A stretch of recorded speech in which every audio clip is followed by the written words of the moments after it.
에코프로 영업이익 14 흑자 전환했고요. 에코프로 BM도 23억 흑자 전환했습니다. 그거보다 좀 중요한 거는 매출입니다. 작년 1분기에 1조대 하다가 6,400억까지 40% 급감했죠. 그러다가 올해 8천억대로 회복이 됐습니다. 에코프로 BM 볼게요. 9,700억대 매출 찍다가 분기다 4,600억으로 떨어졌고 올해 6,300억 했습니다. 매출이 지금 에코프로도 50% 늘었고 에코프로 BM도 물론 작년 4분기에 바닥이니까 50% 늘은 게 별거야 이렇게 얘기하면 안 되는 거죠. 에코프로 머티리얼 도 매출 1361억이 나왔습니다. 적자죠. 이거 진짜 빠르면 올해 3분기 안에 에코프로 머티리얼즈는 흑자 전환할 거라고 보고 회사 측은 2분기 쪽을 예상을 하는 것 같아요. 실적 저는 잘 나왔다고 봅니다.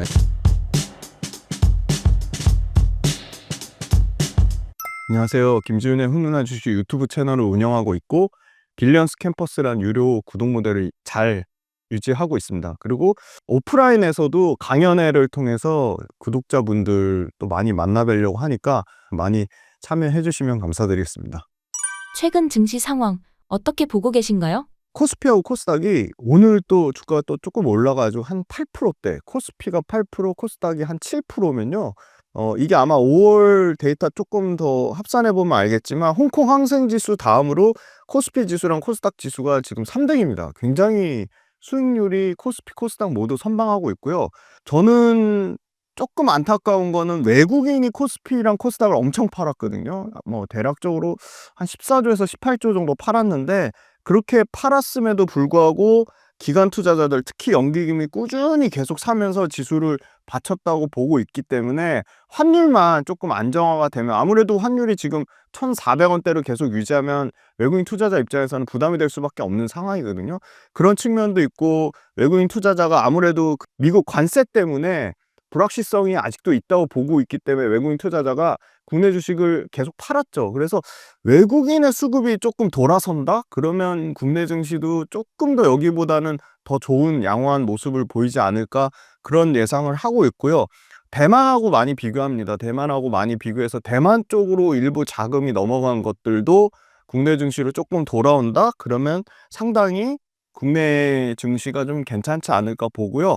또 굉장히 재미난 데이터 기사 나온 지가 얼마 안 됐어요. 우리나라 코스피 200 기준으로 PER이 11배거든요. 그러니까 PER 기준으로 11배라는 거는 밸류에이션의 부담이 매우 낮습니다. 왜냐하면 11배는 코스피 200이 벌어들이는 연간 이익을 11년 동안만 모으면 전체 코스피 시총을 살 수 있다는 얘기거든요.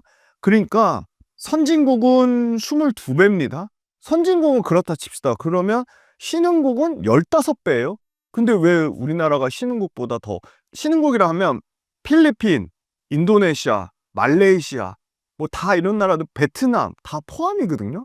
그런데 우리나라가 신흥국보다 15.2배보다 낮다? 그러면 신흥국보다 우리나라 기업들의 이익 성장률이 떨어지냐? 저는 그건 전혀 아니라고 보고 있고요. PBR로 지금 오늘 주가 조금 올랐는데 0.89배거든요. 아직 0.9배가 안 됩니다. 선진국은 3.5배예요. 선진국 그렇다 쳐요.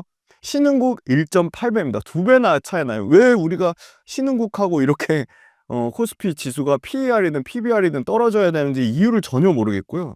그 다음에 이제 배당 수익률도 보면 선진국 1.9%고 선진국이라면 이거 유럽 포함 데이터인 것 같아요. 우리가 2.4%거든요. 근데 이제 중국이 2.6이고 대만이 2.6이니까 0.2% 차이 나니까 배당이라는 건 상당히 안정적인 측면이니까 배당 수익률로 보면 뭐 중국이나 대만 쪽으로 갈 수 있죠. 그런데 대만 같은 경우 저는 중국은 사실 이익의 가시성이 굉장히 어떻게 보면 내수 경제로 떠안았는데 이거를 수출 경제로까지 엄청나게 확장성이 있냐? 모르는 것 같아요. 그러니까 업종마다 다른 것 같고요. 대만은 그래도 TSMC 또는 반도체단의 이제 패키징 쪽 후공정 패키징이 워낙 막강하니까 그쪽에서 이 반도체 우리나라 약간 비슷해요. IT가 상당히 전체 증시를 떠받치면서 굉장히 강한 모습을 보이고 있는데 그럼 이렇게 보자고. 우리나라는 반도체만 잘하는 게 아니라 조선방산이 받치고 있고 제약바이오도 지금 글로벌 빅파마랑 기술 이전을 하고 있죠. 그 다음에 배터리 세계 최강이죠. 그런데 대만은 반도체 말고는 다른 그게 없단 말이죠. 강한 성장 동력이라고 할 수 있는 게. 그래서 배당 수익률은 0.2% 차이 난다 치더라도 우리나라 그 코스피 지수가 PER, PBR로 싸다는 거는 과도하게 주가가 좀 못 오른 측면이 있지 않나 그렇게 보고 있고요. 요거는 이제 산업통상자원부랑 블룸버그 프리즘 투자자문에서 참고한 자료인데 PBR 밴드입니다. 지금 우리가 잘 나갈 때는 PBR 밴드가 1.2배, 요거 최상단의 1.2배도 넘은 적이 있었어요. 근데 그 1.2배 수준이 한계인지 그 1.2배 도달하면 항상 지수가 하락을 했습니다. 그리고 코스닥, 코스피 모두 그 코로나 때 정점 찍을 때가 PBR 기준으로 한 그 정도 1.3배 정도 돼요. 그러니까 그 선을 좀 못 넘는 것 같고, 지금은 보면 거의 항상 요 바닥 수준 0.8배 수준에서는 요때도 0.8배 때 반등이 나왔고요.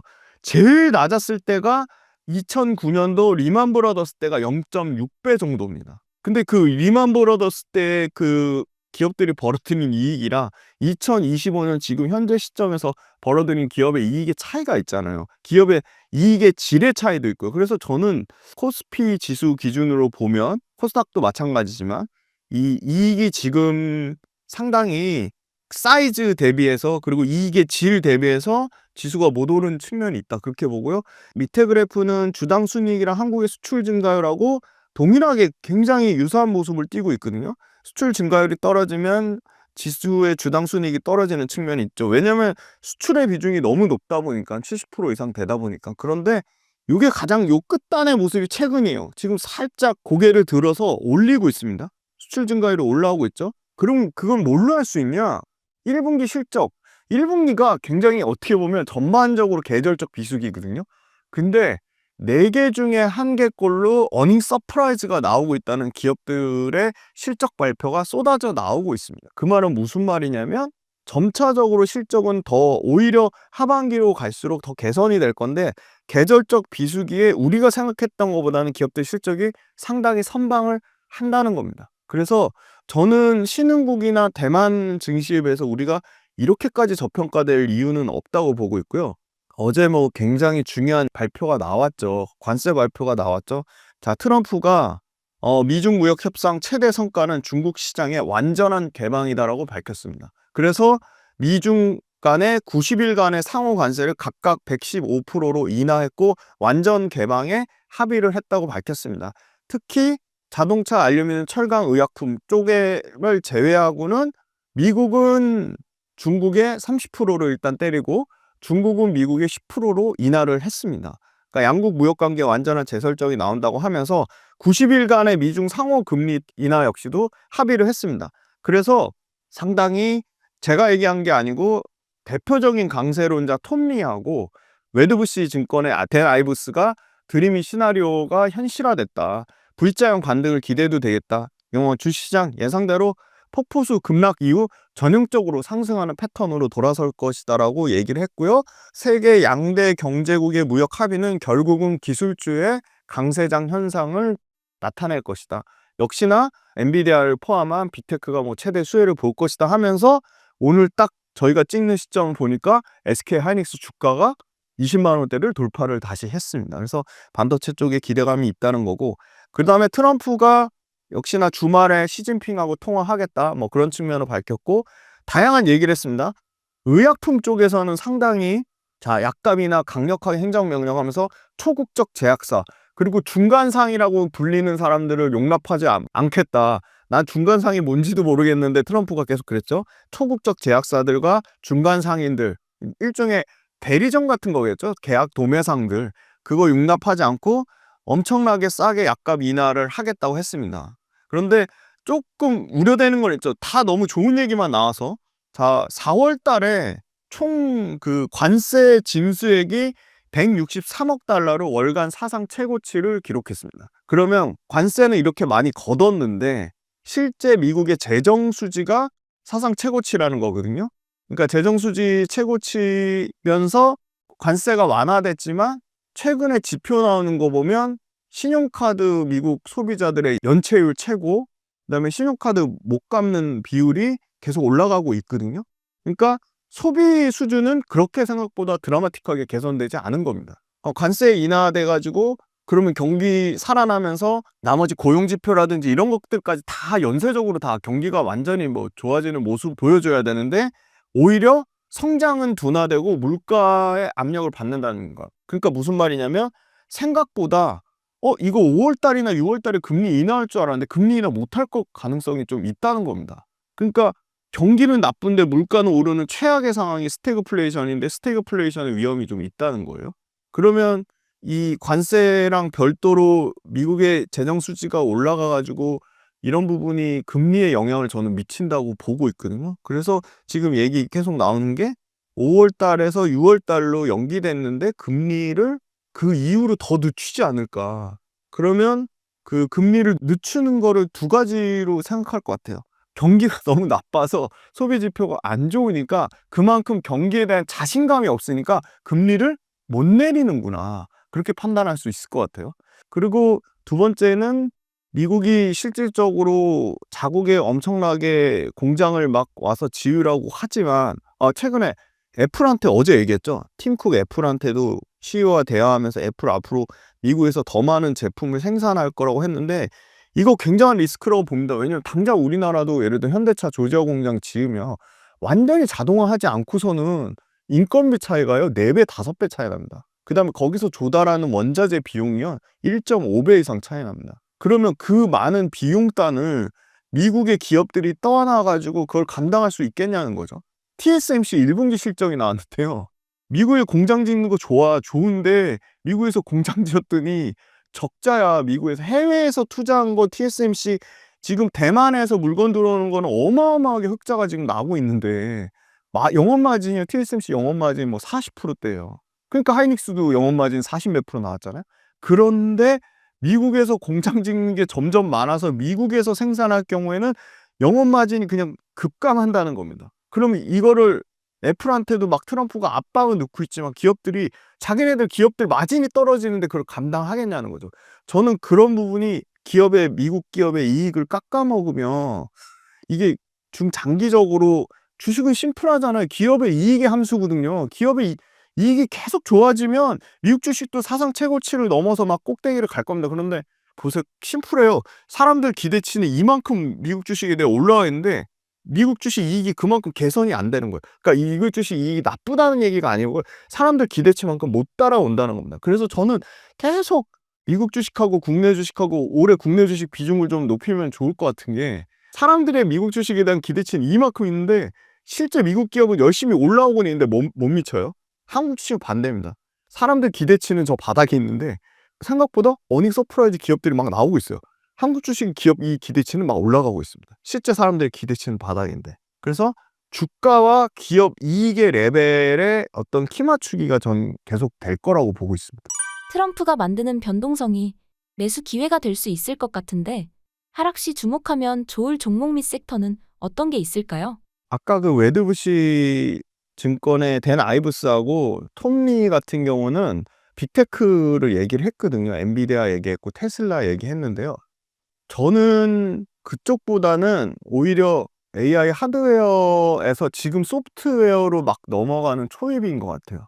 그래서 딱 주가를 보면 알 수 있어요. 빠질 때 굉장히 덜 빠지고 올라갈 때 훨씬 더 가파르게 올라가는 게 팔란티어 같은 템퍼스 AI 같은 소프트웨어 쪽입니다. 그래서 오히려 저는 엔비디아나 마이크로소프트나 구글이나 아마존이나 메타 이쪽보다는 팔란티어가 훨씬 좀 좋아 보여요. 그냥 개인적으로 미국 주식 잘 모르지만.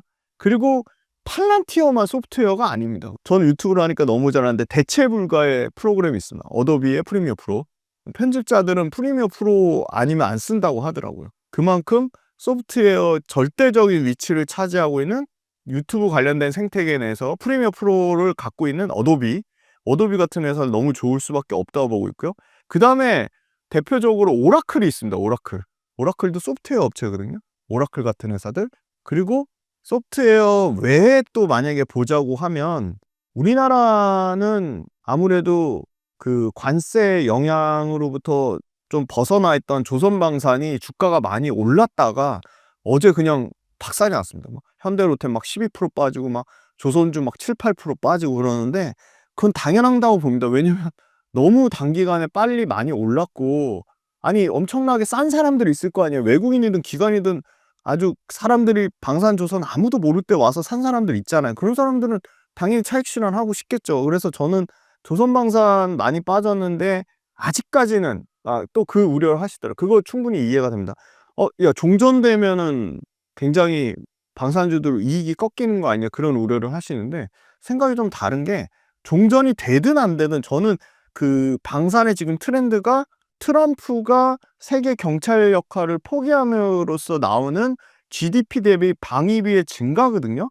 꼭 전쟁이 나서 GDP 대비 방위비의 규모를 올리는 게 아니고요. 각자 도생하려고 유럽과 중동과 아시아가 그냥 자국을 보호하기 위한 필수 보호 수단으로 방탄조끼 차고 다니는 것처럼 전쟁이 나든 안 나든 그냥 자국을 보호하기 위해서 방위비를 늘리는 거기 때문에 이거는 사실 전쟁 때문에 예를 들어 방산주들이 막살이 난다? 그러면 그거는 또 새로운 역발상의 관점으로 투자 기회가 될 수도 있지 않을까 그렇게 보고요. 그리고 그다음에 최근에 국내 주식을 예를 들어서 말씀드리면 뭐 유통주들, 백화점이나 이마트 같은 것들 반짝 주가가 올라왔거든요. 반면에 대표적인 성장주인 2차 전지나 반도체 AI 관련주들은 박살이 났고요. 그것도 최근에 많이 부진한 게 네이버나 카카오 같은 인터넷 플랫폼도 상당히 부진했습니다. 그러면 결국은 이마트나 현대백화점의 이익의 성장성이 높을 거냐, 방산이나 조선의 또는 네이버, 카카오 같은 플랫폼, 인터넷 플랫폼의 성장이 높을 거냐 하면 답은 명확하거든요. 뭐 안타까운 얘기지만 점점 오프라인에서 매장에서 사는 거, 이마트 포함이죠. 현대백화점에서 사는 거. 저도 많이 보잖아요. 이제 소비 패턴을 보면 이마트나 현대백화점은 가서 이제 보기만 하고요. 실제 물건은 다 인터넷에서 사거든요. 그러니까 이런 유통이 얼마나 저는 이게 지속 가능성, 이게 비변동성이 유지될 거냐 보면 퀘스천 마크이기 때문에 일시적으로 내수 관련된 주식들이 떴다고 하더라도 그 지속성에 대해서는 상당히 의문이다. 그렇게 보고 있기 때문에 다시 내수주나 가치주 성격으로 갔던 것들이 다시 성장주로 유턴을 하지 않을까. 그렇게 보고 있고요. 그러면 그냥 성장주가 아니라 제일 좋은 거는 가치주의 성격을 띠고 있는데 해외 확장성을 막 하고 있는 회사들이에요. 뭐 예를 들어 대표적으로 완전히 이제 성장주의 모멘텀으로 돌아선 게 화장품이 있고요. 미용 의료가 있습니다. 그리고 건설주도 예를 들어 원전과 엮인다든지 또는 뭐 데이터 센터랑 엮인다든지 그렇게 성장주로 차별화되게 모멘텀이 돌아서는 것들이 있거든요. 화학주 같은 경우도 전혀 그게 없었는데, 그러니까 예를 들어 이런 거죠. 기초석유화학 제품만 만들다가 계속 앞으로 성장할 신규 성장 동력들을 발굴해가지고 완전히 이제 성장주로 탈바꿈하는 회사도 있습니다. 국내는 아직 LG화학이 그런 작업들을 하고 있고 롯데케미칼이 그런 작업들을 하고 있는데 주가는 아직 반영이 안 됐고요. 일본의 석유화학 회사, 그 다음에 미국의 석유화학 회사, 독일의 석유화학 회사 엄청나게 많죠. 독일의 바스프, 미국의 듀퐁 이런 회사들은 기초 석유화학 제품 만들다가 완전히 그냥 IT 소재를 만들거나 친환경 소재를 만들거나 신재생 플라스틱을 만들거나 고부가치 화학 제품을 만들면서 완전 탈바꿈하는 거죠. 그래서 그런 회사들, 가치주의 성격을 띠는데 성장주로 돌아서는 기업들, 그러거나 투트랙으로 가는 거죠. 아예 완전히 성장주로 투자하는 거예요. 적자지만 보세요. 우리 예전에 제약바이오 계속 적자할 때 제약바이오 그렇게 욕하고 강성주주 많은데 저만 해도 신라젠이라는 회사를 욕했다가 8개월 동안 증권방송에 못 나왔거든요. 네 목숨 날라간다 뭐 그렇게까지 협박까지 받으면서 그랬는데 지금 제약바이오 약간 비슷하게 성장은 어마어마하게 하는데 적자라서 사람들의 욕을 먹고 관심이 없는 게 저는 로봇이라고 봅니다. 그래서 로봇을 좀 계속 봐야 되지 않을까 그렇게 보고요. 글로벌로 변하는 트렌드가 있죠. 메가 트렌드. 계속 탈원전하다가 이제는 갑자기 원전을 막 미친 듯이 짓는다 한다. 왜 그렇죠? 원전이 가장 발전 효율이 좋습니다. 근데 발전 단가도 싸요. 거기다 무탄소예요. 이렇게 구조적으로 글로벌로 변하는 메가 트렌드 산업 있잖아요. 아까 로봇도 얘기 하나 빠졌지만 인건비가 엄청나게 비싸져요. 와, 유엔이 2030년이 되면요. 65세 이상의 노령 인구가 8억 명 이상 된다고 합니다. 그러면 8억 명이면 전체 인구의 10%가 넘어가요. 전체 인구 한 70억 정도 되니까. 어마어마한 노인 인구인 거죠. 이미 벌써 고령화 사회에 진입했고 그냥 고령화가 아니라 이제는 초고령화 사회로 간다는 겁니다. 그럼 그 생산 가능 인력이라고 하면 15세부터 64세인데 그 많은 인력을 누가 대체할 거냐는 거죠. 그래서 이렇게 구조적으로 성장하는 산업. 근데 야, 돈 못 벌잖아. 적자잖아. 그렇게 비난받는 기업들하고 가치주의 성격인데 성장주로 바뀌는 기업들. 투트랙. 가치주의 성격인데 성장주로 바뀌는 거 예를 들어 많이 말씀드렸어요. 화장품, 미용의료 이런 기업들. 화학주 중에 스페셜티 화학 제품을 하는 것들은 성장주의 개념으로 올라오고 있다. 그런 기업들을 투트랙으로 하면 저는 수익률 측면에서는 나쁘지 않다. 그렇게 보고 있습니다. 최근 원자력이 다시 주목받는 이유가 무엇인가요? 원전이 재밌어요. 원전 공부해볼 만합니다. 원전도 이제 글로벌 에너지의 메가 트렌드가 바뀌고 있죠. 근데 원전이 비난은 받습니다. 전체 에너지 규모에서 원전이 차지하는 비중은 10%밖에 안 될 거다라는 거거든요. 물론 그 말도 맞는데, 근데 이 10%에는 소형 모듈 원전이 이제 엄청나게 29년, 30년부터 개화할 건데 그게 그 데이터까지 포함됐을까? 그거 사실 소형 모듈 원전, SMR이 포함되면 조금 더 그 10%에서 더 늘어날 가능성이 있다고 보고 있고요. 제 얘기가 아니고 세계 원자력 협회가 글로벌로 40만 메가와트 일렉트릭의 규모의 원전이 가동 중에 있다. 근데 현재 가동되는 것만큼 그 이상 40만 가동되고 있는데 45만을 앞으로 일단은 당장 430기예요. 그러니까 430기가를 일단 추가적으로 원전을 가동해야 된다. 그렇게 보고요. 원전에 지금 가장 주력으로 뜨고 있는 게 중국입니다. 와, 중국의 원전 굴기는 어마어마합니다. 그러니까 중국이 얼마나 커졌냐면요. 중국은 사실은 원전의 규모로 치면 그냥 1등이에요. 왜냐하면 미국을 제외하고 영국, 프랑스, 우리나라, 동유럽, 러시아 다 합친 규모보다 중국이 큽니다. 그러니까 다른 국가들의 탈원전을 오히려 중국은 역이용했습니다. 어마어마하게 성장을 했고요. 최근에 단가까지 무지막지하게 낮췄죠. 그러니까 10기를 지을 건데 40조가 들어간다고 합니다. 그러면 한 기에 4조거든요. 그러면 한 기에 4조라는 거는 지금 다른 나라 원전 짓는 거에 거의 2.5분의 1입니다. 2.5분의 1이에요. 자, 원전의 전체 글로벌 145기 중에 아시아에서 이미 45기를 건설하고 있어요. 자, 근데 대형 원전만 한 거예요. 대형 원전만. 소형 모듈 원전 SMR은 여기 넣지도 않았어요. 자, 2050년에 탄소 중립을 위해서 원자력 에너지가 절대적으로 필요하다. 바로 제28차, 제 얘기가 아니고요. 유엔 기후변화 협약에서 당사국 총회 COP28이라는 데서 2050년까지 원전 3배입니다. 3배. 3배 확대하겠다고 공동 성명을 채택을 했고요. 아마존, 메타, 구글, 그 다음에 마이크로소프트 전부 빅테크들이 올해 3월 달에 S&P 글로벌 에너지 컨퍼런스에서 원자력 에너지를 최소 여기도 빅테크도 3배 늘리기 위한 공동 서약을 했습니다. 그 말은 무슨 말이냐면 전체 에너지에서 차지하는 원전 비중이 적다 이거야. 적은데 그 적은 10%를 채우기 위해서도 앞으로 어마어마하게 원전이 많이 늘어나야 된다는 거고요. 그 다음에 원전이 왜 늘어나야 되냐? 당연히 늘어날 수밖에 없습니다. 구조적으로 신재생 에너지가 감당하는 전력망이 너무 불안정합니다. 두 번째, 전력 품질이 떨어져요. 아니, 발전이 간헐적으로 들어오니까 발전의 퀄리티가 떨어질 수밖에 없겠죠. 그 다음에 두 번째, 반도체나 AI 데이터 센터용 고부가 가치 전력이 상당히 부적합하다고 합니다. 왜? 원전 왜 짓는 거예요? AI 데이터 센터를 짓기 위해 그 엄청난 전력을 감당해야 되는데 신재생 풍력하고 태양광하고 감당 못한다는 겁니다. 그 다음 네 번째, 비효율을 야기합니다. 무슨 말이냐? 신재생으로 끝나는 게 아니라 에너지 저장 장치 ESS도 설치를 해야 되고요. 그 신재생 에너지를 백업하기 위한 발전기, 전력기기 이런 게 너무 많이 필요하다는 거예요. 근데 중국이 40조 투입할 때 원전 10기, 4조 이상 코스트를 다운시키면서 신재생 에너지가 너무 전력 단가라고 하거든요.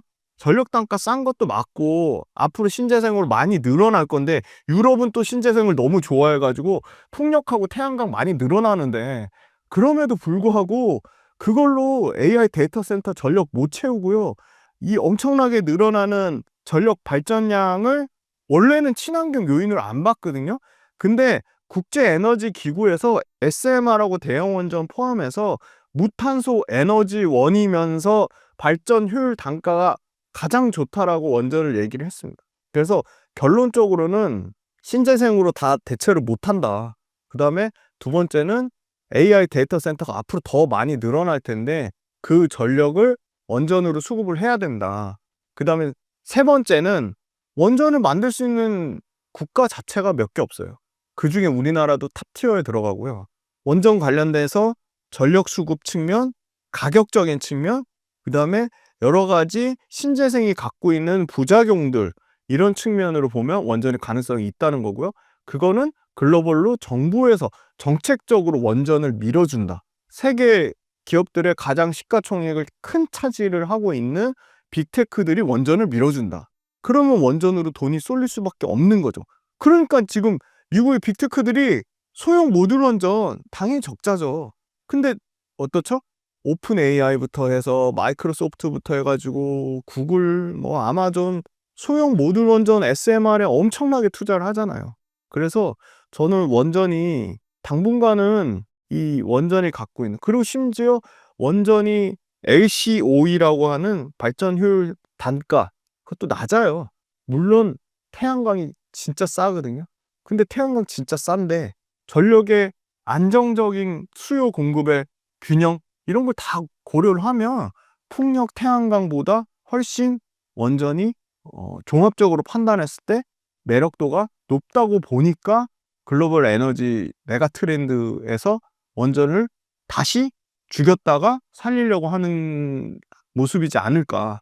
그거는 글로벌 정부가 지금 그런 스탠스를 취하고 있기 때문에 앞으로 계속 좀 늘어날 거라고 보고, 계속 좋은 얘기만 있으니까 부정적인 얘기는 있습니다. 첫 번째가 너무 오래 걸린다. 7년, 8년 걸린다. 그래서 7년, 8년 걸리는 거를 2, 3년으로 단축하려고 소형 모듈 원전이 폭증하는 시대가 올 거라고 예상을 하는 거고요. 두 번째, 위험하다. 그럴 때 실제 원전 관련된 국제 에너지 기구나 여러 가지 뭐 자원기구 자료를 조금만 찾아봐도 원전에 대한 기술 레퍼런스는 계속 쌓이고 원전에 대한 기술력은 계속 올라가고 전체 발전 에너지 원별로 비교한 데이터가 있어요. 그중에 원전에 대한 위험도가 낮다는 겁니다. 그러니까 알려진 거랑 데이터랑 다르게 그냥 원전은 무조건 위험해, 사고 터지면 다 죽어, 이렇게 그냥 부정적으로 인식을 쌓아, 심지어 그런 영화까지 만들면서 완전히 원전을 다 망가뜨려 놨는데 그렇지 않다는 겁니다. 그리고 특히 우리나라는 과거 정부가 원전을 다 망쳐놔가지고 앞으로도 유력 후보가 원전을 축소시키는 거 아니냐, 그런 우려감이 있거든요. 그렇게 하면 글로벌 에너지 메가 트렌드를 대세를 그냥 거스르는 거니까 정말 대승적인 차원으로 좀 생각해서 이거는 해야 된다. 그게 맞다고 보고 있고요. 그리고 국내 원전 업체들 두산 에너빌리티, 보조기기 BHI, 그다음에 시공사 현대건설, 대우건설 탑티어거든요. 그래서 이런 기업들은 앞으로 물론 팀코리아가 모든 원전을 다 수주받지는 못하겠지만 팀코리아가 아니더라도 예를 들어 대표적으로 미국의 웨스팅하우스가 수주를 받더라도 두산 에너빌리티 주기기를 쓸 수 있습니다. 왜냐? 이미 웨스팅하우스는 두산 에너빌리티 주기기를 갖다 여러 번 검증을 했습니다. APR 만, 이거 어디 거죠? 웨스팅하우스 거예요. 그거 지금 두산 에너빌리티가 APR 만에 맞는 주기기를 제작을 했어요. 두산 에너빌리티가. 그러니까 그런 측면으로 보면 원전에 대해서 전체 에너지에서 차지하는 비중이 너무 적다, 위험하다, 오래 걸린다, 그런 얘기들은, 심지어 원전 너무 비싸다? 그런데 원전 단가가 계속 떨어지잖아요, 지금. 그래서 그런 측면, 부정적인 측면보다는 긍정적으로 보는 측면이 투자자 입장에서는 좀 유리하지 않을까, 그렇게 보고 있습니다. 국내 원전주 중에 좋게 보고 있는 기업은 무엇인가요? 압도적으로 두산 에너빌리티가 사실은 대장인데 두산 에너빌리티가 너무 많이 올랐지 않냐 하는데, 두산 에너빌리티는 사실 저는 가장 중요한 거는 팀코리아, 그러니까 우리나라 한수원이 수주를 못 받더라도, 예를 들어 유럽에서 웨스팅하우스가 가져가더라도 지금 방금 말씀드린 이미 엄청나게 글로벌 업체들, 글로벌로, 그러니까 이런 거죠. 두산 에너빌리티가 노리는 거는 반도체 파운드리 TSMC를 노리는 겁니다. 그러니까 원전의 TSMC를 노리는 겁니다. 저는 그게 충분히 가능하다고 보는 게, 러시아 업체 제외하고 실제 두산 에너빌리티처럼 주기기를 할 수 있는 데가 몇 개 없어요, 진짜. 그런데 웨스팅하우스에 납품하는 업체는 더 몇 개 없고요. 그러니까 수요 공급이 그렇게 막 엄청 드라마틱하게 많은 상황이 아닌 거죠. 공급사가 좀 제한적이라고 보고 있기 때문에 팀 코리아가 수주하거나 웨스팅하우스가 수주하는 거를 양쪽으로 다 좀 수혜를 가져갈 수 있는 게 두산 에너빌리티라고 보고 있고요. 그다음에 두산 에너빌리티는 지금 가스터빈을 하거든요. 와, 이 가스터빈이 또 재밌습니다. 가스터빈이 경쟁사라고 할 수 있는 미국의 탑티어 GE 버너바가 있고요.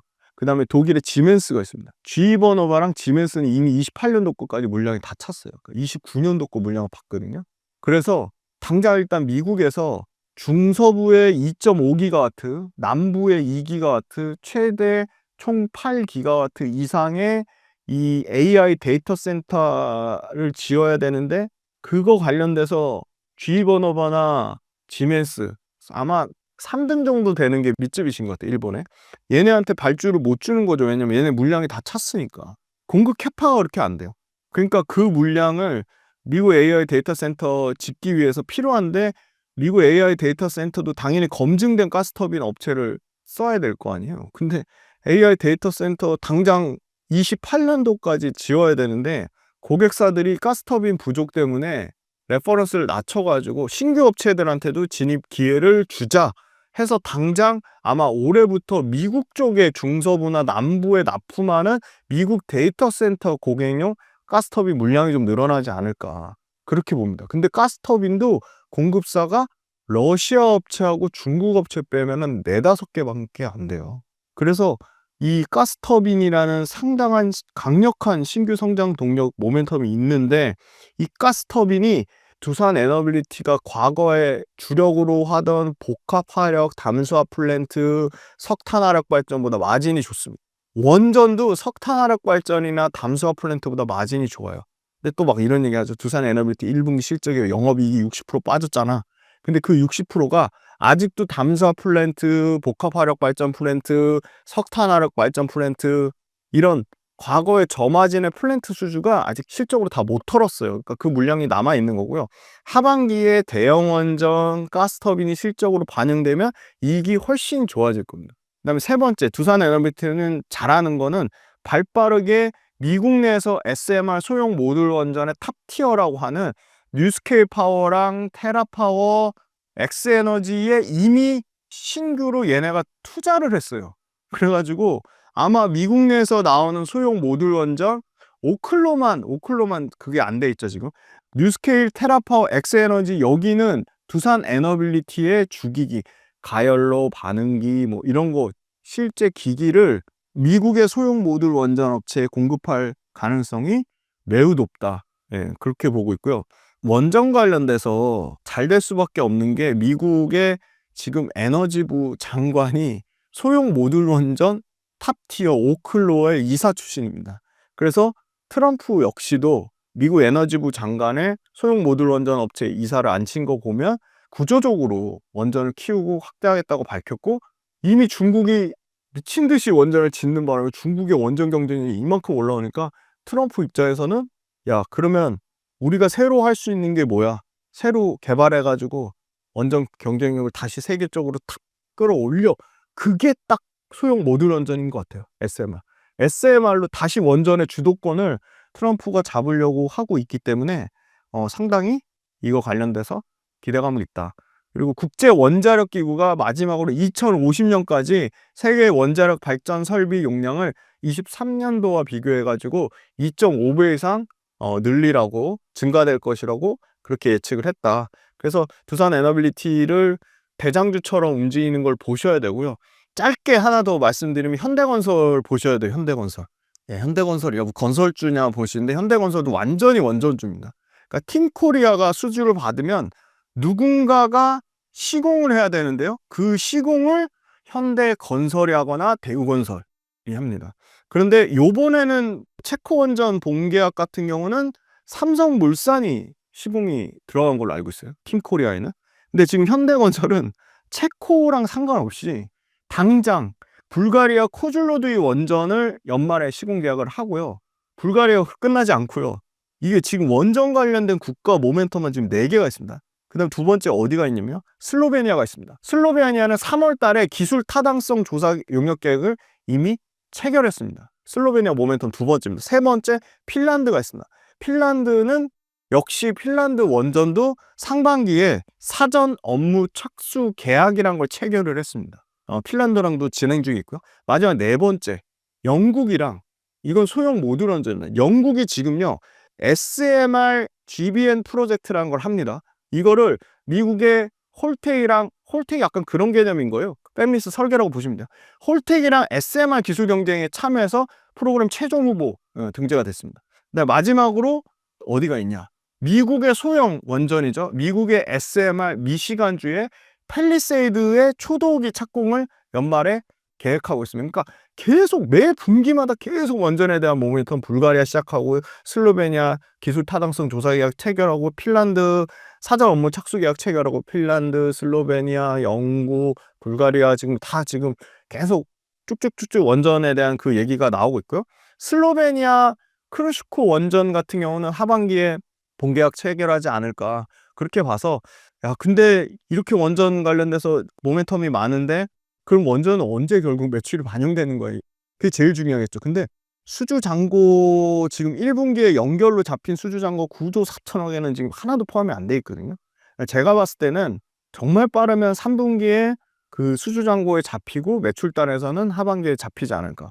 현대건설 좀 안타까운 건 최근 주가는 엄청 올랐지만 60% 가까이 올랐어요. 65% 가까이 올랐는데 이 원전 모멘텀이 숫자가 찍혀서 주가 갔다기보다 원전에 대한 기대감으로 갔거든요. 그럼 그 말은 무슨 말이냐면 야 현대건설 봤더니 전체 매출의 20%가 원전으로 찍히네. 야 원전에서 마진이 15% 이상 난대. 그러면 전 그때는 더 날아갈 거라고 보고요. 현대건설이 지금 과거 건설주에서 아직 그 미분양 물량이 막 500만 가구 정도 좀 남아있는 게 있어요. 그리고 1분기 때 국내 주택 또 현대 엔지니어링 지방 악성 현장 다 못 떨었어요, 재고를. 그리고 또 이번에 또 교량 또 사고 났잖아요, 현대 엔지니어링. 그거를 또 비용 단으로 떨어서 반영을 해야 됩니다. 그때 만약에 주가가 한번 출렁인다? 그러면 굉장히 또 좋은 기회가 있지 않을까 보고요. 현대건설은 PER이 지금 7배 정도입니다. 건설주 다 싸잖아. 근데 원전으로 프리미엄을 받아야 되잖아요. 그럼 현대건설 지금 주가의 원전의 프리미엄을 어느 정도 반영했냐?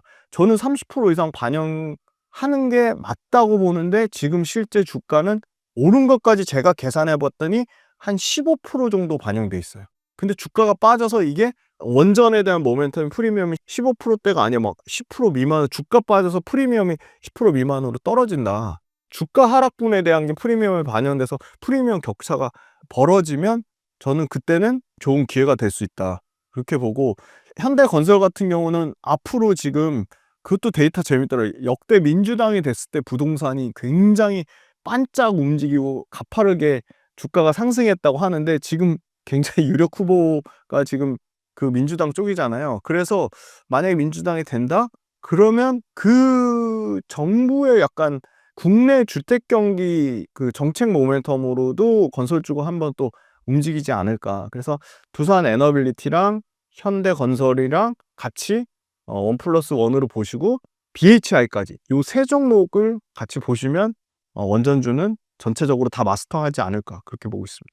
최근 국내 2차 전지 업종 상황을 전해주신다면요? 주가는 여전히 최고점 대비해서 70% 이상 빠진 상황이고요. 전기차 업황이 나쁘냐라고 봤을 때는 저는 업황 그래도 계속 욕을 먹더라도 회복 국면이라고 봅니다. 왜냐면 전기차 판매 데이터가 나쁘지 않거든요. 이거는 판매 데이터는 유럽과 미국을 주력으로 보는데, 일단 미국부터 보시면 미국은 전년 대비 4월 달에는 4%가 올랐고요. 총 13만 4천 대를 팔았고요.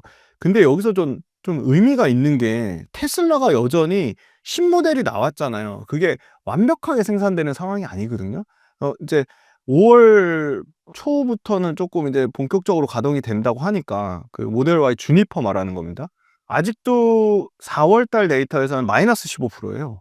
그러니까 테슬라가 가장 큰데 요새 또 테슬라 점유율도 엄청 빠집니다. 지금 테슬라가 미국 전기차 시장에서 29.9%까지 빠졌습니다. GM이 164% 늘어났어요. 그러니까 우리는 굉장히 LG에너지 솔루션도 GM 포지션이 크죠. 그러니까 긍정적인 15,000대를 팔았고요.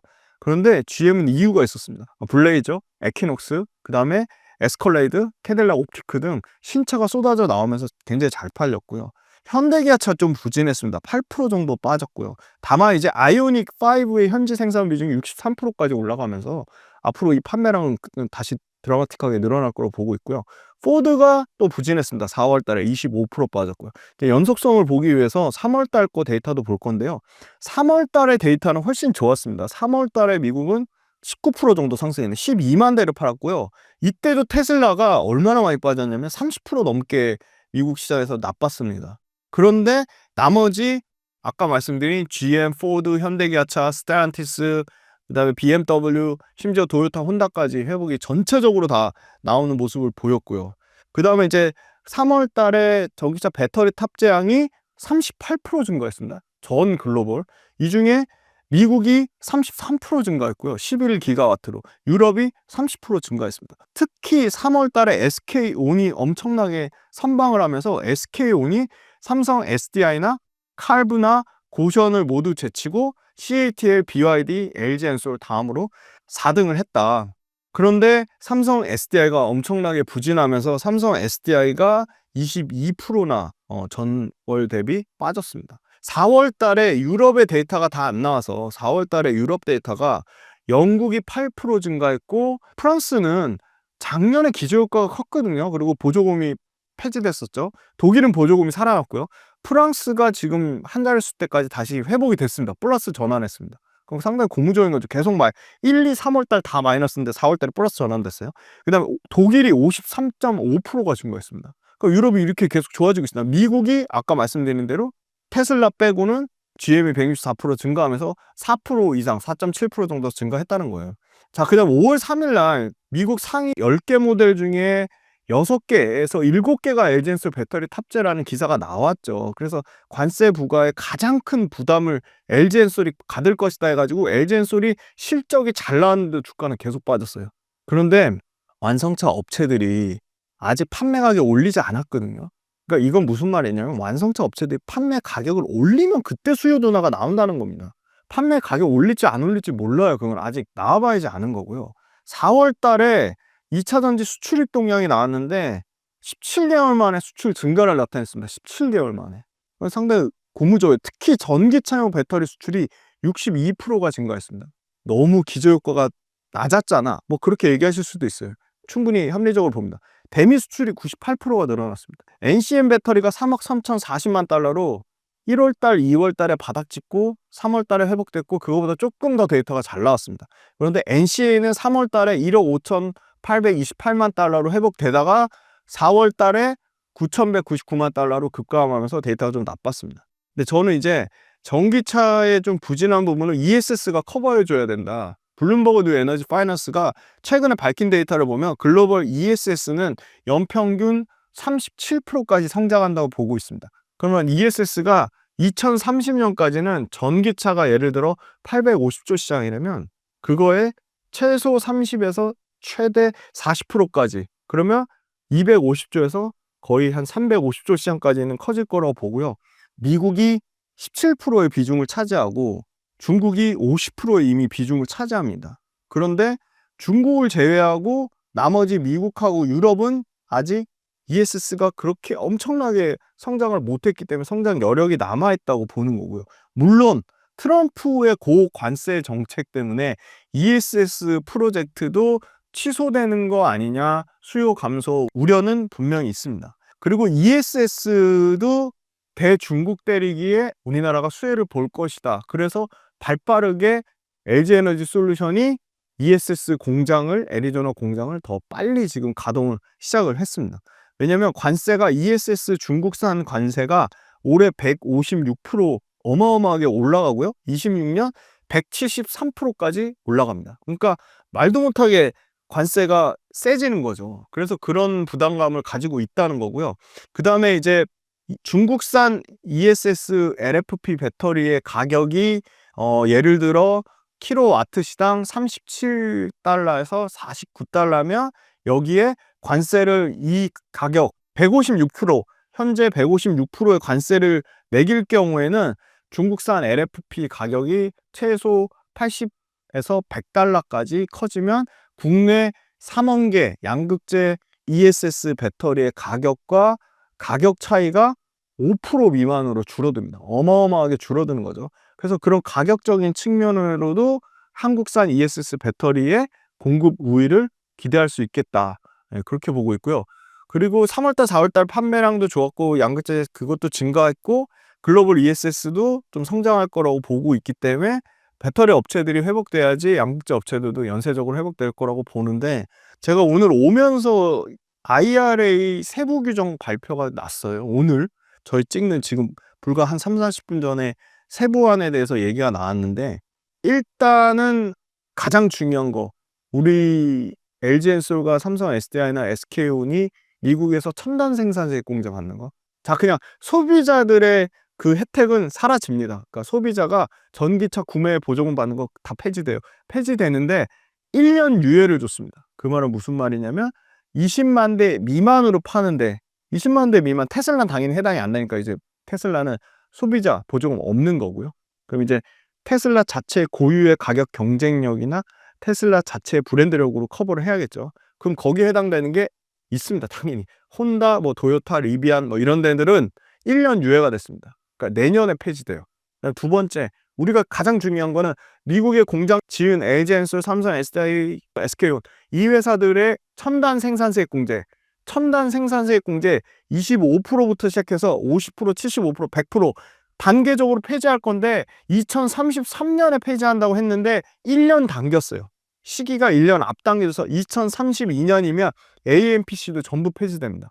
그래서 아마 그 부분에 대한 불확실성 때문에 배터리 업체들의 실적 추정치가 이게 롱텀하게 28년, 29년 잡아놓은 게 하향될 가능성은 있어 보입니다. 다만 자, 양극재 업체들 포함해가지고 수직 계열화, 포스코 그룹 수직 계열화, 그리고 에코프로 그룹 수직 계열화가 점점 시기가 계속 다가오고 있거든요. 에코프로 완전한 수직 계열화 올해 말, 포스코 수직 계열 이미 시작됐죠. 근데 아까 미국의 그 IRA 세부 조항 중에 지금 보조금을 받는 기업들 중에 FEOC에 해당되는 기업들 시기를 당겼어요. 그러니까 26년에 일부 전구체라든지 음극재에 해당되는 것들 그 시기를 일부 조정한 게 있거든요.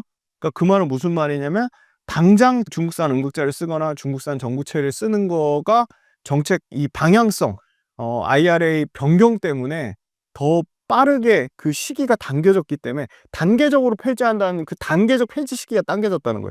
그러니까 그 부분에 대해서 당장 지금 탈중국 음극재 밸류체인, 탈중국 전구체 밸류체인 이런 회사들이 좀 빠르게 실적이 그렇겠죠. 완성차 업체도 그렇고 배터리 업체들도 그렇고 중국에 의존했던 원자재 체인을 또는 소재 업체 체인을 이제는 당장 바꿔야 되는 탈중국 니즈가 가속화될 것을 봅니다. 그런 측면으로 보면 전구체 업체나 음극재 업체나 이런 업체들이 조금 실적 전환, 그러니까 실적의 턴어라운드 되는 시기가 조금 더 빨라지지 않을까, 그런 기대감을 갖고 있습니다.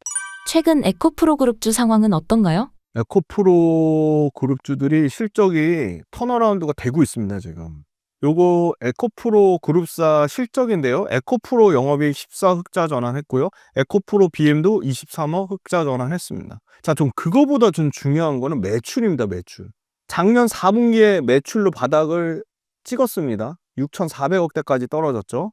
작년 1분기에 1조대 하다가 6,400억까지 40% 급감했죠. 그러다가 올해 8천억대로 회복이 됐습니다. 자, 에코프로 BM 볼게요. 9,700억대 매출 찍다가 분기다 4,600억으로 떨어졌고 올해 6,300억 했습니다. 아니, 매출이 지금 에코프로도 50% 늘었고 에코프로 BM도 물론 작년 4분기에 바닥이니까 야 50% 늘은 게 별거야 이렇게 얘기하면 안 되는 거죠. 계속 캐즘 얘기하고 유럽한테 점유율 뺏기고 미국 시장에서도 차가 안 팔리네 이렇게 얘기하는데 어떻게 매출이 50%가 늘죠? 말이 안 되는 거고, 에코프로 머티리얼즈도 매출 1,361억이 나왔습니다. 근데 보세요. 적자죠. 148억. 근데 저는 이거 진짜 빠르면 올해 3분기 안에 에코프로 머티리얼즈는 흑자 전환할 거라고 보고 회사 측은 2분기 쪽을 예상을 하는 것 같아요. 실적 저는 잘 나왔다고 봅니다. 에코프로 HM만 매출이 줄었습니다. 344억으로. 자, 그 다음에 포스코 퓨처엠 실적 잘 나왔어요. 포스코 퓨처엠도 1분기에 시장에서 예상했던 것보다 영업이익이 172억으로 훨씬 잘 나왔습니다. 흑자 전환했고요, 당연히. LG화학만 조금 보수적으로 얘기해서 실적이 좀 부진했고 LNF 실적이 좀 나빴고요. 전반적으로 양극접체들 실적 좋았고 에코프로 실적 좋았는데요. 일단 에코프로 BM부터 먼저 말씀드릴게요. 가장 중요한 거는 중장기 관점에서 추가 고객사 확보가 저는 계속 중요한 것 같아요. 너무 삼성 SDI에 대한 의존도가 높은데 만약에 이제 LFP 올해 연말까지 5,000톤 양산하겠다고 했거든요. 이거 LFP 양산하면요. 어디가 고객사로 들어올 가능성이 있냐면 CATL입니다. CATL 얘기를 컨퍼런스 콜에서 밝혔습니다. 그거는 바로 이 TCA 정책 때문에 그래요. TCA가 유럽에서 역내 생산을 유도하는 정책이거든요. 근데 이 에코프로비엠 그 헝가리 공장이 CATL하고 아주 밀접한 연관이 있습니다. 그래서 CATL 관련된 상당히 좀 의미 있는 물량이 나오지 않을까 그렇게 보고 있고요. 삼성 SDI가 ESS, LG엔솔 못지않게 아마 중국발 ESS가 철퇴를 맞으면 삼성 SDI ESS 당연히 같이 수혜를 볼 수밖에 없거든요. 그래서 삼성발 SDI 물량도 2분기부터는 조금 실적에 반영이 되지 않을까 그렇게 보고 있고요. SK온 물량이 또 크죠. SK온 아까 말씀드렸잖아요. 3월 달에 데이터가 제일 좋았다고요. 삼성 SDI나 LG엔솔보다 제일 좋았다고. 에코프로비엠은 SK온 물량도 상당히 큽니다. 근데 그게 뭐가 있냐면요. F150 라이트닝이 있고요. E 트랜짓이라는 모델이 있거든요. 그 두 개가 잘 팔려야 되는데 F150 라이트닝이 NCM9 탑재하는데 요게 잘 팔렸어요. 그러니까 요게 F150 라이트닝이 4,958대가 팔려가지고 이게 좀 실적에 어느 정도 반영이 된 것 같아요. 그리고 독일 전기차가 세제 혜택 받으면서 1분기 출하량이 30% 이상 증가했다. 그러니까 유럽이 좀 회복되면 에코프로비엠이 제일 좋아지긴 해요. 그러니까 너무 심플해요. 포스코 퓨처엠은 미국 물량이 80%니까 미국이 좋아지면 포스코 퓨처엠이 당연히 실적 모멘텀을 강하게 받는 거고 유럽이 좋아진다? 그럼 에코프로비엠이 가장 좋은 상황이다. 근데 NCM9을 아까 많이 팔리려면 포드의 F150 라이트닝이 많이 팔려야 되는데 F150 라이트닝이 앞으로 포드에서 예상한 것만큼 팔려면 17만 5천 대를 팔아야 돼요. 어마어마하게 앞으로 막 50%, 100%씩 증가해야 돼요. 그러니까 부담감이 있어요. 그래서 신규 추가 고객이 계속 필요하다는 겁니다. 뭐 지표로 또 몇 개 보면 재고 자산 회전율 5개 분기 만에 1까지 회복됐어요. 이게 4분기 때 0.7까지 떨어졌거든요. 상당히 회복이 되고 있다. 재고 일수로 보면요. 131일에서 1분기에 89일까지 떨어졌고요. 이게 2, 3분기로 가면 저는 70일 밑으로까지 떨어질 것 같아요. 그 다음에 얘가 500억의 재고평가손 누적분이 있습니다. 그러니까 이게 리튬 가격이 오르면 환입되는 거예요. 이미 1분기에 얼마가 환입됐냐면 재고평가손이 307억이 환입이 됐습니다. 1분기에.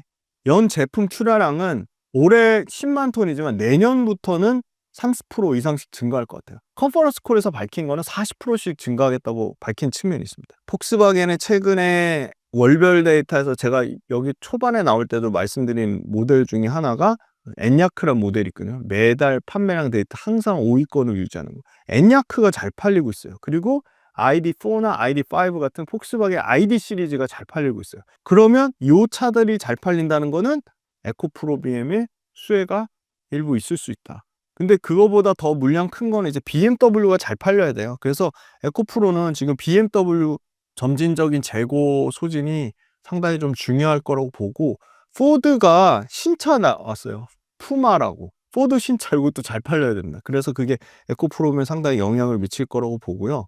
LFP 양극재 아마 국내에서는 최대 규모일 것 같아요. 요것도 사실 뭐 LNF도 한다고 했는데 에코프로면 제일 빠를 것 같아요. 하반기에 5,000톤 증설하면 이거 일단 헝가리 54,000톤 공장까지 감안해서 상당히 그 CATL에 대한 기대감이 있을 거로 보고 다시 코스피 이전 상장 준비 얘기가 나오고 있습니다. 작년 11월 달에 추진했다 실패했죠. 그래서 코스피 이전 얘기가 나오면 상당히 자금적으로 상당히 도움이 될 것 같고 4월 달에 전기차 판매 분기 실적으로 바닥 통과하고 있습니다. 그래서 그런 부분에 대한 기대감을 갖고 있고 경쟁업체 중국의 롱바이랑 이스프링 역시도 유럽 내 대규모 생산기 구축을 하고 있는데 그런 것 같아요. 그러면 CATL 중국 거 롱바이나 이스프링을 못 쓰는 구조적인 이유가 있지 않을까? 왜 롱바이나 이스프링도 대규모 생산 기지 구축하고 있는데 얘네 거 안 쓰고 지금 에코프로비엠 얘기가 나온다는 거는 분명히 어떤 구조적인 문제가 있다. 에코프로비엠이 또 근데 또 저는 현대차가 지금 굉장히 잘하고 있는데 이번에 아세요? 기아 EV3는 현대차 아이오닉 9이요. 또 유럽에서 영국에서 최고의 차 선정이 또 됐습니다. 근데 현대차의 물량이 이렇게 막 드라마틱하게 늘어나는 것 같진 않아요. 그러니까 그 말은 무슨 말이냐면 현대차 들어가는 물량도 포스코 퓨처엠한테 좀 일부 뺏기는 그런 측면이 있는 것 같고, 여기 현대차에 LNF는 들어가는지는 모르겠어요. 안 들어가는 것 같아요. 포스코 퓨처엠이 거의 주력인 것 같고 LG화 거가 좀 있는 것 같고요. 그래서 아무튼 이 SK온이 현대차 물량을 또 많이 늘리려고 하고 있기 때문에 포드에 대한 의존도를 낮추려면 현대차 쪽도 좀 커져야 된다고 보고요. 삼성 SDI는 워낙 주력 고객사니까 센 거고. 그래서 저는 에코프로 BM은 회복의 초입 국면에 있다. 근데 분기 실적으로 몇 번 더 확인해야 된다. 그렇게 보고 있고요. 저는 에코프로 그룹사는 전혀 관심이 없는데 에코프로 머티는 굉장히 관심이 많습니다. 매수 매도 추천 아닙니다. 왜냐면 구조적으로 그냥 당장 우리나라만 봐도 양극재 하면 양극재 5대 천하, 에코프로비엠, 포스코 퓨처엠, LG와 LNF, 코스모신 소재 5개나 있잖아요. 전구체 기업 딱 얘기해 보세요. 없어요. 에코프로 머티나 에코인드림이나 포스코 퓨처엠 자회사 이렇게 3개밖에 없어요. 근데 그중에 어디가 1등이죠? 에코프로 머티가 압도적으로 1등입니다. 출하량으로도 그렇고요. 매출 사이즈로도 그렇고요. 에코프로 머티는 당장 올해 하반기에 드디어 외부 판매 비중을 50% 초과할 것이라고 얘기했습니다. 이미 신규 고객사 컬테스트에서 2~3개 이상 확보한다고 해요. 저는 이게 에코프로 머티가 못 가는 치명적인 약점은 에코프로 BM에 대한 의존도가 90% 이상이라고 보는데, 에코프로 그럼 BM 망하면 에코프로 머티 같이 망하는 거잖아요. 그러니까 결론적으로 에코프로 BM 이상의 어떤 고객사만 확보가 된다고 하면 상당히 에코프로 머티는 실적이 에코프로 BM보다 더 빠르게 올라가지 않을까 그렇게 보고요. 에코프로 BM이 지금 굉장히 잘하고 있는 게 밸류체인 내재화입니다. 자, 그린 에코니켈이라고 실제 니켈을 직접 인도네시아에 조달하는 게 이미 시작이 됐고요. 아마 연간으로 1,000억 이상의 연결 손익을 개선을 기대하고 있어요. 에코프로 머티나 에코프로 BM 제가 컨퍼런스 콜 들었거든요. 그 애널리스트들이 질문을 했는데 이거 아마 3,000억 사이즈까지 커질 수 있다고 보고 마진율이 20%가 넘습니다. 그래서 아마 그린 에코 니켈 때문에 이동철 회장님이 우리 내년이면 깜짝 놀랄 만한 양극재를 발표하겠다. LFP보다 더 싼 양극재를 발표하겠다. 그런 얘기가 나온 게 아마 요 영향이 가장 큰 것 같고요. 그린 에코니켈 매출 사이즈가 2만 톤 기준으로 3,000억 이상을 보고요. 양극재 미국 매출 비중이 10%밖에 안 돼요. 그러니까 미국이 부진하고 유럽이 좋으면 에코프로 머티도 당연히 최대 에코프로 머티가 수혜를 보는 거 아니냐 그런 얘기를 하는 거고요. 외부 고객사 샘플 테스트하면서 이미 성과가 나오고 있는데 아마 잘하면 올해 말 안으로 신규 고객사 매출이 실적으로 반영될 것 같은 기대감이 있습니다. 그런데 1분기에 왜 또 140억 적자냐, 도대체 언제 흑자 전환하냐 얘기하는데 1분기에는 일회성 요인이 있었습니다. 개발비가 있었고요. 그 다음에 그 니켈 안정화 재고 평가 손실 때문에 그거를 가동률 때문에 고정비가 올라갔어요. 그 2개가 가장 컸고요. 전구체 역시도 비중국 8 중국에 정말 몇 개 안 되는 세 손가락 안에 꼽는 업체고요. 올해 아마 2개, 내년에 2개 이상, 총 4개 이상의 신규 고객 추가가 예상되고요. 국내 전구체 업체들이 중국이랑 합작 만들다가 지금 중국 그거 안 되잖아요. FEOC 규정 때문에 안 돼서 지금 에코프로 머티 말고 나머지 업체들이 공장 증설하는 게 막 여유롭지 않아요. 막 연기되고 중단되고 하잖아요. 그래서 그런 부분이 상대적으로 에코프로 머티가 전부 반사 수혜를 가져가지 않을까 그렇게 보고 있고요. 공장 증설한 게 3공장 33,000톤, 4공장 33,000톤 다 합치면 11만 6천 톤으로 압도적인 생산 캐파 1등입니다. 그리고 최근에 아주 인상적인 게 아마 LG엔솔 아니면 거긴 것 같아요. 테슬라. 그러니까 뭐냐면 건식 전국 공정 샘플 테스트 통과 얘기가 있거든요. 건식 전국 공정 하는 데가 LG엔솔, 파나소닉, 테슬라 자체 3개밖에 없거든요. 근데 거기 건식 전국 공정에 이 전구체 관련돼서 들어갈 만한 데가 중국 업체 거를 쓸 것 같지는 않거든요. 왜냐면 배터리도 지금 LG엔솔 그 건식 전국 공정 28년도에 양산 얘기가 나오니까 그럼 이거 전혀 기대감이 없던 막말로 이제 테슬라 모멘텀이나 이 LG엔솔 모멘텀이 나오면 그때 매출 사이즈는 상당히 커질 수도 있겠다. 그런 생각이 들고요. 매 분기 적자를 냈습니다. 그 적자 리스크가 분명히 있다는 거고 해서 흑자 전환되는 거 좀 확인해 보면 좋을 것 같고, 아마 제일 중요한 건 실적이죠. 이거 제가 추정한 게 아니고요. 평균값 추정한 건데요. 아마 올해 75억 정도 흑자 전환을 예상하는 아마 첫 해가 될 것으로 보이고요. 흑전환은 내년에 1,400억, 내후년에 한 1,800억. 매출은 9천억대에서 1조 3천억, 1조 8천억을 본다. 그래서 가장 에코프로 BM보다 훨씬 더 드라마틱하게 실적 개선되는 해라고 보고 있기 때문에 에코프로 머티도 똑같이 주가가 70% 이상 박살이 났습니다. 그래서 전구체 업체는 조금 양극재 업체보다는 훨씬 더 강력한 쇼티지의 모멘텀이 있다. 그렇게 말씀드리겠습니다. 많은 기업이 로봇에 큰돈을 투자하는 이유가 뭔가요? 영화에서 보던 이제 아이언맨 그런 게 이제 진짜 상용화가 되고 있죠. 근데 첫 번째는 제 얘기가 아니고요. 빅테크 업체들이 AI를 가장 정확하게 또는 가장 효율적으로 테스트 베드로 쓸 수 있는 하드웨어가 뭐냐 했을 때 공통적으로 이제 로봇을 꼽았습니다. 그러니까 엔비디아 젠슨왕도 제조업 공정에 휴머노이드 로봇이 활용될 날이 5년도 남지 않았다. 기간으로 얘기를 한 거죠. 휴머노이드 금방 생각보다 우리가 생각했던 것보다 훨씬 빠르게 이게 상용화가 될 것이다라는 거죠. 두 번째는 로봇의 가격이 많이 내려왔습니다. 중국 징동닷컴의 유니트리라는 로봇이 2천만 원대 나오자마자 바로 그냥 광클 한다고 하잖아요. 그걸 마감 그냥. 그래서 가격 경쟁력이 일단 생겼다는 거고요. 세 번째는 아까 그거랑 똑같아요. 초고령화 사회로 진입을 하면서 생산 가능 인구가 너무 떨어지는 거예요. 근데 또 각종 인건비는 올라가면서 뭐 산업재해, 자영업이 어려운데 인건비는 비싸고, 그런데 제가 강원도에 최근에 갔다 왔는데 일하시는 분이 전부 외국인이에요. 식당 가서 앉아있는데 손님들도 전부 외국인. 근데 이제 커피숍 가니까 로봇이 에스프레소를 하더라고요. 근데 점점 많아져요. 배달도 식당 가니까 전부 로봇이 배달해, 서빙.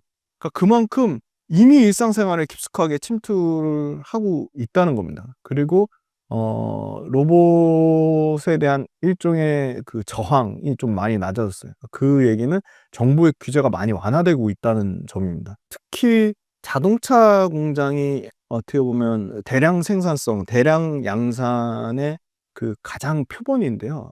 휴머노이드 로봇 자체가 혁신적인 가격을 통해서 대량 양산 체제에 들어가려고 하는 그 기간이 굉장히 단축됐다는 거. 그리고 우리가 생각하는 것보다 훨씬 빠르게 기술의 속도, 진입 장벽이 지금 낮아지고 있다는 거고. 그리고 로봇 관련돼서 앞으로 연 생산량이 10,000대 정도 되면 테슬라의 일론 머스크가 상당히 유의미한 생산의 변곡점이 생길 거라고 했는데, 휴머노이드 로봇 자체가 제조업체 생산 공정에 막 투입되기 시작하면서 그 시기가 조금 더 빨라질 거다. 그래서 결국은 여러 AI 소프트웨어의 어떤 하드웨어 표준 선점의 움직임에 따라서 로봇이 조금 더 부각되는 측면이 있는 것 같고요. 결국은 이제 미래 사회로 가면서 더 쓰임새가 많아지고 활용도가 커지고 가격도 싸지고 그러면 앞으로는 굉장히 가상의 현실 시뮬레이션에서 너무 이제 매트릭스에서 막 싸우기 위해서 가상훈련 엄청 하잖아요. 그러니까 로봇도 지금 그 가상 데이터, 시뮬레이션 데이터를 이미 대폭 활용해가지고 오픈소스로 그걸 다 공개를 한 거예요. 그러니까 대표적으로 이제 그게 있죠. 엔비디아의 월드 파운데이션 모델이라고 하는. 그거를 통해서 가속화가 됐습니다. 이미 지금. 그래서 굉장히 확장성이 크고 AI 기술 발전 속도가 빠르고, 근데 그게 각각의 전방 산업의 어플리케이션에 곳곳에서 쓰이기 시작을 한 겁니다.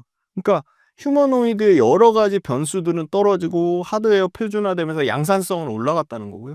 우리가 생각했던 것보다 훨씬 빠른 학습 속도의 가속화 때문에 시기가 앞당겨지고 실제 쓰인다는 거고 가성비가 좋아지기 시작했다는 거예요. 글로벌 휴머노이드가 앞으로 대체하는 노동자 수가 5억 명이 넘을 것 같고요.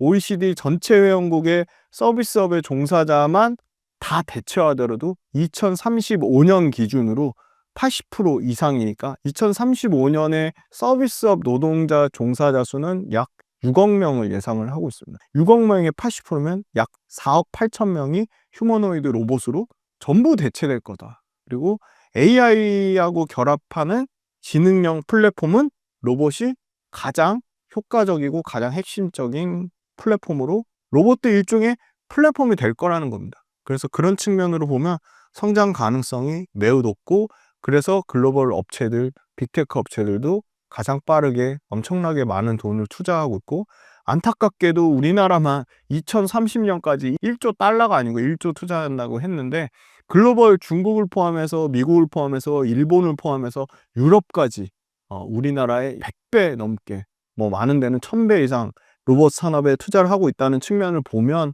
굉장히 로봇 산업이 앞으로 발전 가능성이 있고 미래 사회로 가는 데 있어서 가장 중요한 역할을 하는 산업이라고 보고 있습니다. 로봇 시대가 다가온다면 국내 2차 전지 업종도 수혜를 볼 수 있을까요? 모건 스탠리가 최근 리포트에서 브레인에 해당되는 거 60%는 다 미국 업체가 가져갈 거라고 했지만 그 바디에 해당되는 거는 아시아 업체와 일본 업체 그리고 우리나라 업체에 언급을 했거든요. 그 대표적인 우리나라 업체에 그러면 로봇에 들어가는 배터리를 누가 만들 거냐? 그거에 아주 탑티어로 LG에너지 솔루션이 꼽혔습니다. 물론 여기밖에 못 넣는다고 하니까 사이즈가 작잖아요. 그런데 생각해 보시면 자동차하고 비교도 안 되게 어마어마한 수량이 들어갈 겁니다.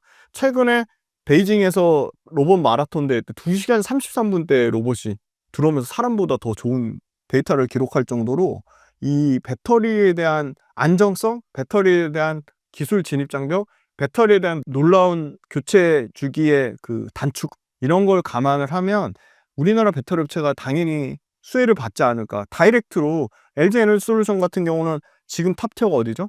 테슬라 옵티머스. 그 다음에 어디죠? 피규어 AI. 그리고 현대차의 보스턴 다이내믹스. 그리고 구글이 투자한 엔트로픽. 그 다음에 엑스원 테크놀로지. 이 5개. 중국의 유니트리까지. 6개 업체들 배터리를 어디 거 쓸까? 저는 이 6개 중에 절반 이상은 LG엔솔 배터리 쓰지 않을까. 그렇게 보고 있거든요. 그래서 국내 배터리 업체들이 실제 들어간 사이즈는 적지만 어마어마한 수량으로 굉장히 배터리 업체들한테도 국내 2차 전지 업체들한테도 로봇이라는 거의 뭐 전기차 맞먹는 수준의 사이즈의 신 어플리케이션 성장 동력이 있다. 그렇게 보고 있습니다. 다가올 로봇 시대에 투자하고 싶다면 어디에 투자하는 게 좋을까요? 이것도 로봇도 지금 세계 1등을 테슬라로 보고 있어서 테슬라가 좀 가장 매력적이긴 한데 테슬라는 로봇 말고도 모멘텀이 너무 많잖아요. 뭐 자율주행 모멘텀도 있고 전기차 모멘텀도 있고 ESS 모멘텀도 있고 인공위성 모멘텀도 있잖아요. 그래서 저는 순수하게 로봇만 보면 테슬라 옵티머스랑 가장 동급의 휴머노이드 로봇으로 보는 데가 피규어 AI거든요. 피규어 AI는 비상장사입니다. 피규어 AI가 상장이 되면 저는 최소 그냥 100조 이상 갈 것 같아요. 왜냐면 지금 당장 평가받는 게 65조를 받더라고요. 적자예요. 돈도 못 벌어요. 매출 사이즈도 작아요. 그런데 65조 이상을 받기 때문에 피규어 AI를 제일 투자하고 싶은데 그게 이제 비상장사라서 투자를 못하고 그 다음으로 이제 봐야 될 회사는 보스턴 다이내믹스거든요. 근데 보스턴 다이내믹스는 현대차에서 상장을 시킬 겁니다. 아마 그게 올해 말이 될지 내년이 될지 모르겠는데 향후 1, 2년 안에 보스턴 다이내믹스 상장될 것 같아요. 그래서 저는 보스턴 다이내믹스 투자하는 것도 나쁘지 않은 것 같아요. 거의 옵티머스급의 그겁니다. 그러니까 기술 레벨입니다. 세계 탑티어예요. 그 보스턴 다이내믹스 있고 구글에서 5천억 가까이 투자하는 회사가 있어요. 엔트로픽. 엔트로픽도 아마 비상장인 거예요. 그런 회사들이 있고 그 다음 단에서는 뭐 너무 많죠. 이제 일본 회사들이 꽉 잡고 있어요. 다 들어보셨을 거예요. 뭐 야스카와 화나, 그 다음에 그 감속기 들어간 하모닉 드라이브 다 이런 일본 회사들. 그 다음에 미국은 인투이티브 서지컬이라고 수술용 로봇 탑티어거든요. 또 인투이티브 서지컬보다 더 큰 회사가 있네. 반도체 장비 회사인데 협동 로봇, 덴마크 1등 협동 로봇 유니버셜 로봇을 인수한 테러다인이라는 회사가 있어요. 근데 이쪽은 약간 휴머노이드랑 좀 다른 쪽이니까. 근데 휴머노이드도 뭐가 필요하냐면 액추에이터가 필요합니다. 액추에이터 뭐죠? 사람으로 치면 이 관절이에요. 그러니까 관절이나 이 근육 같은 거거든요. 너무 중요한 역할을 하는데 이 액추에이터 어디가 제일 잘 만드냐면 역시나 이것도 일본 업체들이 잘 만들고요. 국내는 딱 몇 개 정해져 있어요. 국내는 로보티즈가 하고요. 하이젠 RNM이 합니다. 그래서 저는 휴머노이드 로봇 기술 자체는 물론 저는 레인보우 로보틱스가 좀 최대한 더 빨리 앞당해서 28년도가 아니라 27년도나 뭐 26년도라도 뭔가 휴머노이드 로봇 어떤 시제품이라도 내놓으면 국내 로봇 회사들에 대한 기대감이 더 올라갈 걸 보는데 현실적으로 밝힌 것 같아요. 우리 휴머노이드 로봇 28년도에는 양산할 거야. 심지어 지능형 로봇이라고 명칭을 했어요. 그러니까 그게 결국 휴머노이드 로봇 말하는 건데, 두산 로보틱스도 우리 협동 로봇만 하는 게 아니고 우리 지능형 로봇 할 거야. 그 시기도 한 28년도를 얘기를 하는 것 같아요. 비슷한 시기에 레인보우라. 그러니까 28년도까지는 당장 우리나라 휴머노이드 로봇은 의미 있게 휴머노이드 로봇 개발하는 업체가 있어? 레인보우 로보틱스라고 말하기 좀 어렵죠. 왜냐면 이미 미국 업체들이나 중국 업체들은 28년이 아니라 그 전에 당장 옵티머스가 이제 미국 테슬라 공장에 막 10,000대씩 들어가고 할 텐데. 그래서 우리는 조금 휴머노이드 로봇은 시간이 걸리니까, 그러면 결국은 휴머노이드 로봇에 들어가는 부품 업체에 투자하는 게 저는 맞다고 보고 있고요. 부품 중에 가장 중요한 게 액추에이터니까 액추에이터 만드는 회사를 해야겠죠. 액추에이터가 전체 로봇 원가의 40%를 차지하고요. 로봇 원가 40% 액추에이터가 차지하는데, 액추에이터가 여러 가지로 되어 있습니다. 서버 모터, 감속기, 센서 이렇게 다 포함해서 액추에이터가 해당이 되는데, 국내 액추에이터의 탑티어는 역시나 하이젠 RNM하고 로보티즈 두 개입니다. 너무 심플하죠. 그래서 저는 하이젠 RNM하고 로보티즈 둘 다 좋다고 보는데, 시총의 차이가 커요. 하이젠 RNM은 지금 9천억대 시총이고요. 로보티즈는 4,700억. 그러니까 하이젠 RNM이 상대적으로 너무 좀 비싸다고 얘기할 수 있어요. 시총이 너무 커서. 그런데 매출 사이즈가 하이젠 RNM은 900억대 이제 1,000억대 사이즈까지 올라오고요. 로보티즈는 아직 300억대가 안 됩니다. 그러니까 매출 사이즈에 좀 차이가 있다는 거고요. 야, 이 액추에이터가 얼마나 중요하냐면, 테슬라가 당장 이제 옵티머스 로봇에 들어가는 액추에이터를 밝혔는데 총 40개 이상의 액추에이터가 들어간다. 그러니까 협동 로봇에 들어가는 거랑은 게임이 안 될 정도로 액추에이터 개수가 2.5배가 커지는 거예요. 그러니까 액추에이터는 점점 더 많이 써질 거다. 왜냐면 관절이 엄청 필요하고, 그 다음에 사람도 물건을 짚거나 힘의 압력을 조절하려면 이 손의 자유도가 중요한데, 손의 자유도를 개선시키려면 액추에이터를 엄청나게 좋은 기술력과 액추에이터 개수가 더 많이 필요한 거죠. 손의 자유도가 사람이 27이라면 테슬라 옵티머스 가장 최상급인데 22 정도까지밖에 아직 안 올라왔대요. 그러니까 완전한 자유도는 아닌 거죠. 그러니까 그러려면 액추에이터가 엄청나게 필요할 거고, 이제 기하급수적으로 늘 건데, 그러면 우리나라 로봇 회사로는 상당히 택도 없죠. 그러니까 결론은 글로벌 로봇 회사로 납품을 해야 되는데, 가능성이 조금 있는 게요. 지금 하이젠 RNM 같은 경우는 보스턴 다이내믹스 액추에이터 납품을 지금 상당히 심혈을 기울이는 걸로 알고 있어요. 그러니까 보스턴 다이내믹스는 현대차 공장에 들어가니까 액추에이터 내재화할 가능성이 있죠. 현대차 공장에 들어간다는 얘기는 국내 업체랑 조인할 가능성이 있고, 보스턴 다이내믹스가 현대차 공장에 투입 대수가 생각보다 더 빨리 많이 투입이 될 거라는 얘기가, 처음에는 몇천 대 얘기가 나오다, 몇천 대 아니야, 몇만 대 수준으로 늘릴 거야 하는 얘기가 아주 최근에 나왔거든요. 그러면 보스턴 다이내믹스를 하이젠 RNM이 뚫을 수만 있다면, 그 얘기는 그렇게 오래 걸리진 않을 것 같아요. 뭐 올해 말이 될 수도 있고 내년이 될 수도 있는데, 그 얘기가 나온다고 하면 절대 하이젠 RNM이 보스턴 다이내믹스로 끝나진 않을 겁니다. 그 말은 보스턴 다이내믹스가 탑티어 로봇급이기 때문에 그 유사한 기업들의 납품 가능성이 있다고 보고 있고요.